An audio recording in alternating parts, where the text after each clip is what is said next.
Hi, I'm Ice, and for the following videos, we're going to talk about geosphere. Basically, nasa Earth na ulit tayo. So, malalaman natin kung ano yung layers ng Earth, yung composition ng Earth, and basically, ano ba nangyayari sa Earth. And wala naman kasi tayong choice kasi dito tayo nakatira. So, I hope may matutunan kayo and enjoyin nyo.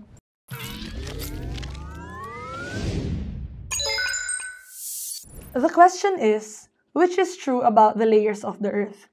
So, ang tamang sagot dito is A. The inner core is solid due to the high pressure in the core. So, bago tayo pumunta sa core, tignan muna natin yung 4 layers ng Earth. Meron tayong crust, mantle, outer core, and inner core. Kumbaga, sa fruit, we could think of this as an avocado. So, yung first layer natin is yung crust. Kumbaga sa fruit, may isip natin na ito yung balat ng fruit. So, since balat lang siya, this means na ito yung pinakamanipis. So, matik, from that, makikita natin na mali na si letter D, which is saying na the thinnest layer of the Earth is the inner core. So, yung next layer naman natin is the mantle.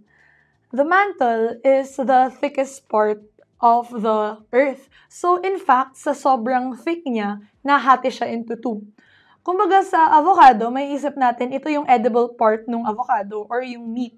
So, again, sa sobrang kapal niya nga, nahati siya into 2. So, ano ba yung 2 parts nito? Meron tayong inner mantle and outer mantle. So, madalas kasi, ang naiisip ng mga people or yung common misconception natin is yung buong mantle is molten rocks or liquid siya, which is mali yun. Yung outer mantle natin, yun is made up of solid rocks, whereas yung inner mantle natin, yun lang yung made up of molten rocks. So with that, masasabi natin na letter C is wrong kasi sabi niya, the mantle is composed of melted solid rocks and is the second thickest part of the inner core. So finally, titignan naman na natin yung core, which is pag sa avocado, ito yung buto or yung seed ng fruit.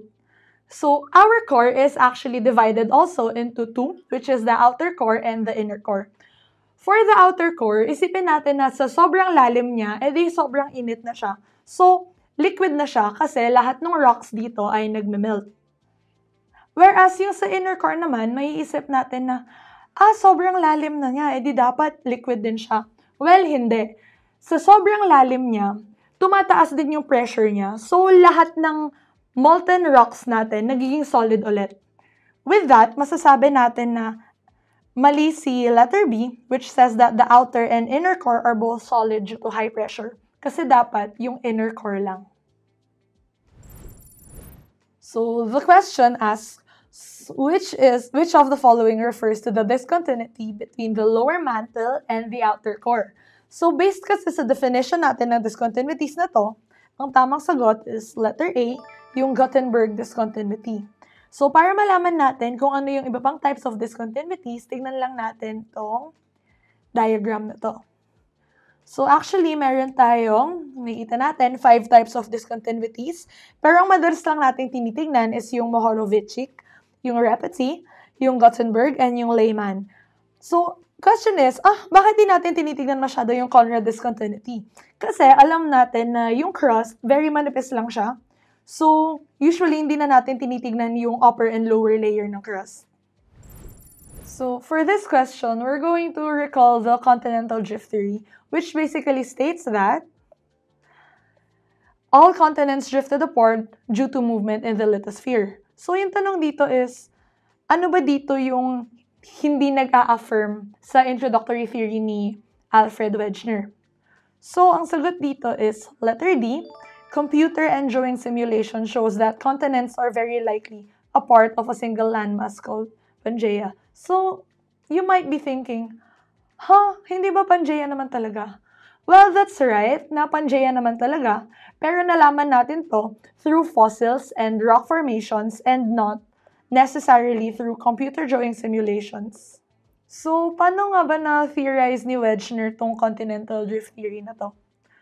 Well, first off, nakita niya kasi na yung continents, specifically South America and Africa, look like they are part of a jigsaw puzzle and can fit into a single mass. So sabi niya, uy, tignan mo si South America, tapos si Africa.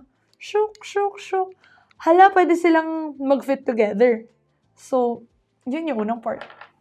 Tapos, may nakita din siyang rocks na pareho yung composition at age sa magkabilang parts ng Atlantic Ocean. So, sabi niya, imposibleng maanod lang to ng ocean kasi masyado siyang malaki. So, same goes through sa mga mountain ranges natin sa Atlantic Ocean na nasa magkabilang parts. Pareho sila ng composition and pareho din sila ng age. And finally, nakakita rin actually siya ng fossil remains ng Mesosaurus sa magkabilang parts ng world. So, sabi mo, baka pwede mag-swimming. Well, kasi ang Mesosaurus is a freshwater dinosaur. So that means hindi nila kayang mag-swim sa mga oceans and seas. So, ito actually yung final reason niya para i-push niya yung kanyang continental drift theory. The question is, which of these plate movements can result in the formation of tall mountains inland? So, yung sagot dito is C, convergent, continental to continental. So, first off, ano ba kasi yung plate movements na yan? At ano ba yung plate tectonic theory? Well, basically, yung plate tectonic theory is yung theory kung saan nagsistate na lahat ng land masses natin ngayon ay nabuo dahil sa mga interactions ng iba't ibang plates. Actually, meron tayong 3 types of plate boundaries. Una na dito is yung convergent plate boundaries. So, ito, basically, this comes from the word converge, which means nagsasama or nagbabanggaan. So, itong convergent plate boundary, nakaka-form siya ng iba't ibang land masses. An example of this is the Himalayan mountain range in Nepal. This is due to the convergence of the Eurasian plate and the Indian plate. So, next naman, meron tayong divergent plate boundary. Ito, basically, yung kabaliktaran ng convergence. So, that means naglalayo-layo siya, nagda-diverge. Nakakagawa din to ng mga anyong lupa, like the Rift Valley. And finally, meron tayong transform plate boundary. Ito, yung plates natin, nagmumove siya side to side. And, sadly, hindi siya nakakagawa ng landmass. Actually, meron pa tayong 3 types of convergent plate boundaries. Depende ito sa kung anong type of plate yung magko-collide. So first, meron tayong continental-continental. So basically, 2 continental crusts yung magko-collide. Tapos, ito yung magfo-form ng mountain ranges. Or actually, mountains. Pag nag-collide sila, bumababa yung denser plate and tumataas yung less dense na plate. Next, meron naman tayong oceanic to continental crust. So, dahil mas dense yung oceanic crust kaysa sa continental crust, ito yung bababa sa ilalim ng continental. Itong bumabang crust na to, saka siya matutunaw tapos magiging magma, thus gumagawa ng volcanoes. Finally, meron tayong oceanic to oceanic crust. Pag nagbanggaan yung dalawang oceanic crust natin, bababa yung denser crust at matutunaw siya at magiging molten rock, thus creating yung ating underwater volcanoes. So, isipin lang natin, if nakalimutan natin, laging denser ang oceanic crust, so pag nagbanggaan sila ng continental, yung oceanic yung bababa. Less dense lagi ang tumataas and denser yung bumababa. For this question, yung sagot natin is B, hotspot. So, konting explanation lang tayo sa kung ano ba yung hotspot. So, ang hotspot ay actually isa siyang malaking cluster ng magma na umaakyat galing sa mantle papunta sa crust. Ito yung dahilan kung bakit tayo nakaka-form ng volcanic chains. Actually, kung steady lang sana yung crust, meron lang tayong isang volcano na lumalaki at lumalaki. Pero again, sa hotspot, hindi.